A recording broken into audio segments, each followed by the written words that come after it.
mga benta niya dito? Malakas naman po ba? Mahina. Ano? Kagaan. Oh? Kagaan. May mahirap po bang makabenta dito? Mahirap po bang yung buhay dito ngayon? Nakakahuli. Nakakahuli pag nahuli kami. Banyera. Saan po ba kayo galing? I mean, saan kayo nakatara before? Algeciras. Saan po yun? Ano yan yung street ng Karang? Algeciras Pinopal, ma'am. Ay, si Markel pala. Si Marian. Ba't po kayo lumipat dito sa may Laong Laan? Dati doon kami sa Central Market. Apo. Kaso kakahuli kaya lumipat ako dito. Wala po masyadong humuhuli, gano'n. Wala po masyadong humuhuli. Mabait naman yung wagyan. Wala ka masasabi. Ano po sa tingin niyo bakit parang tumataas yung, parang hindi na natatapos yung kahirapan dito sa Bicol? Po? Kay Gloria. Gloria? May steam daw si Zero. Bagong luto. Siya lang.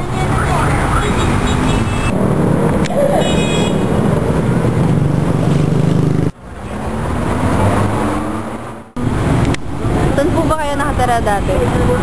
Dito dati sa Malabon. Tapos lumipat po kayo dito. Bakit po? Ano? Dinimolis natin.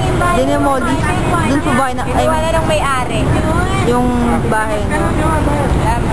Kamusta naman po yung paglipat nyo dito sa Maynila? I mean, dito sa Laong Laan? Okay lang. Tama lang. Gumaan po ba yung, hindi naman, umokay ba? Parang umokay ba yung buhay? Parang ganun. Mas mahirap po ba? Ngayon parang wala na po kayong, wala po ba yung titirahan ngayon o meron? Yung ano? Tinitirahan? Meron. Diyan kami nagtang sa akin sa Ubal. Kamusta naman po yung mga benta, no?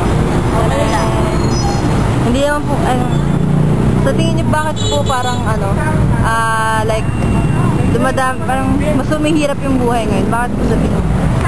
Parang hindi na natatapos yun. Puro dahil sa gobyerno. Sa gobyerno. Pag nakaupo ng presidente, pinapalit pa, diba? Sa tingin niyo po ba dapat hindi na pinapaalis? Ano po ba sa tingin niyo dapat gawin ng gobyerno para maano yung problema sa ngayon? Dapat unahin nila yung mahirap, diba? Tulungan nila. Para siguro medyo hindi maghirap. Ay, may gago. Kasi parang namang kapag.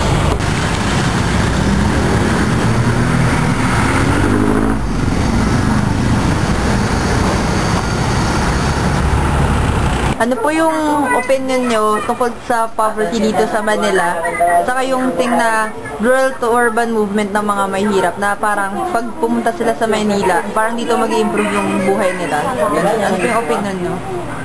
Kasi personally, galing akong province. Tapos yung mga tao doon, mostly are poor.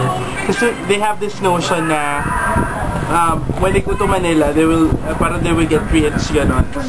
Parang mas may future sila sa Manila. Pero pagdating nila dito, wala naman silang trabaho makukuha, wala silang gano'n, blah blah. Pero in spite the fact na wala silang makukuhang work, they still cling on the dream na they will get rich, ganyan. Saka mas nakasenso sila kaysa sa province. Secondly, kasi yung government natin, wala naman silang ginagawa na thing or program for that matter para ma-develop tama ba yung term? Or something. Ma-improve yung pamumuhay ng mga kapatid natin.